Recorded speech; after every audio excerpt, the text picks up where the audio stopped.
Goku awakened an incredible transformation during his battle against Beerus, and this transformation was already described in the prophecies of the Oracle Fish. That's right. Come with me and I'll explain everything to you, so let's go. To help you understand better, the Oracle Fish's prophecies in Dragon Ball Super remain one of the most interesting elements introduced after the Majin Buu saga. Seemingly fragile and insignificant, this mystical fish is actually endowed with a perception beyond time and space, capable of predicting cosmic events with frightening accuracy. Among his most notable statements, two prophecies stand out for having directly influenced the course of the story: that of the God of Destruction's rival, and that of the strongest warrior in the universe. Both, over time, point to the same name, albeit subtly: Goku. The first prophecy is revealed early in Dragon Ball Super when the Oracle Fish, who lives alongside Beerus, the God of Destruction of Universe 7, wakes up restlessly from a dream. He announces that a worthy rival of Beerus will soon emerge, someone who can face him on equal footing.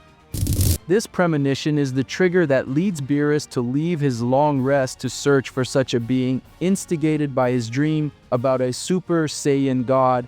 This omen is not just symbolic, it's the starting point for the entire modern plot of the franchise. Goku, still unaware of his role, is the inevitable destination of this search. The prophecy about the God of Destruction's rival comes true when he awakens the power of Super Saiyan God, using the ritual with the other Saiyans. Although he doesn't manage to defeat Beerus, Goku proves to be the only mortal so far capable of seriously pressuring a deity of destruction. Beerus himself recognizes in him the spirit he saw in his dream, and although he tries to downplay it, he knows he has found his destined opponent.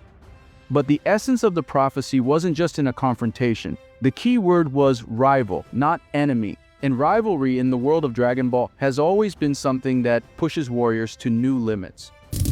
Goku, being who he is, begins to tread the path that will, in fact, make him someone with the potential to rival Beerus not just in power, but in essence. A being who surpasses limits naturally and with a pure desire to fight and evolve. We then move on to the Granola Saga, where the Oracle Fish once again speaks up with a prophecy that changes the course of the universe. He declares that the strongest warrior in Universe 7 inches will emerge soon. Immediately, this statement sets off a domino effect that mobilizes several factions, including Elec, who uses the cereal Dragon Balls to transform Granola, a survivor of the Saiyan War against the Cerealians, into the strongest being in the universe.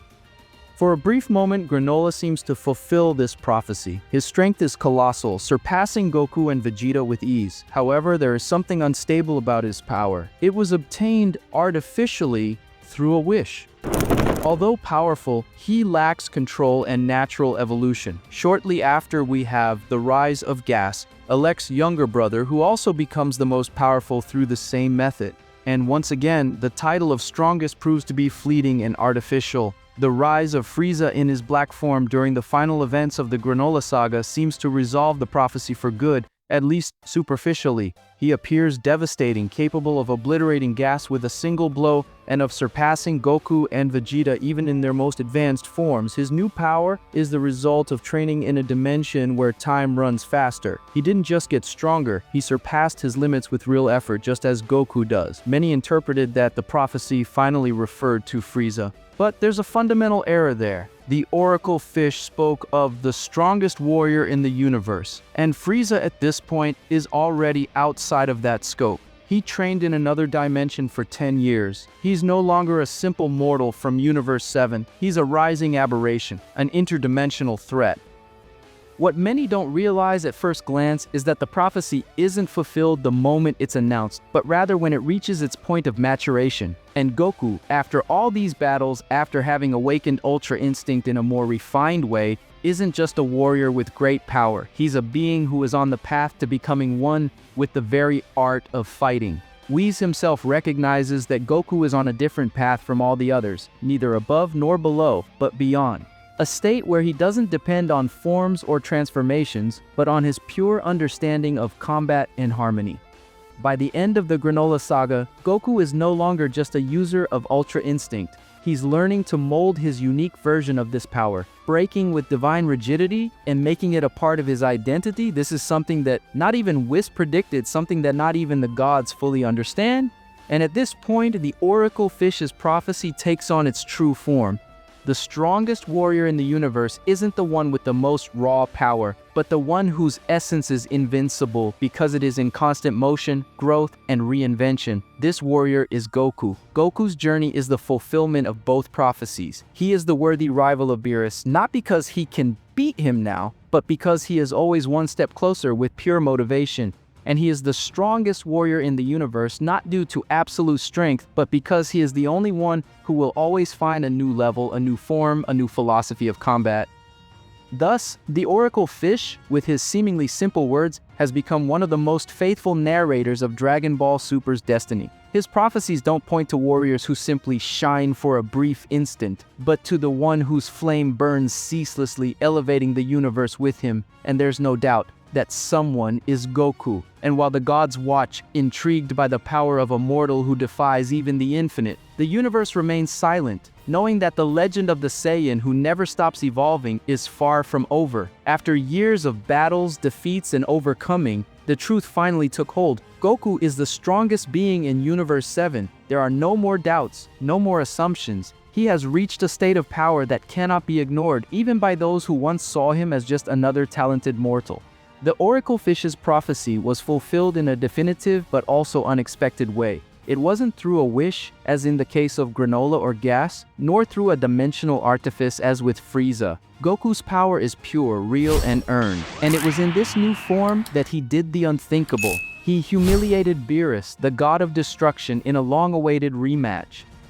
For a long time, Goku pursued the state of Ultra Instinct. Initially, he only accessed it in extreme situations, such as in the battle against Jiren. Later, with guidance from Whis, he began to master it in a more controlled way. Still, there was a limitation. Traditional Ultra Instinct was cold, distant, and required an emotional neutrality that was unnatural for a Saiyan. This prevented him from using his full intensity in battle. It was like using a sharp weapon with your hands tied. But Goku didn't limit himself to copying the gods, he went beyond. During his silent development, away from the spotlight, Goku understood that true power wasn't in following the divine model, but in adapting it to his essence. The result of this was the birth of a new transformation, Saiyan Ultra Instinct, a perfect fusion between the instinctive power of the angels and the burning flame of the Saiyan warrior spirit.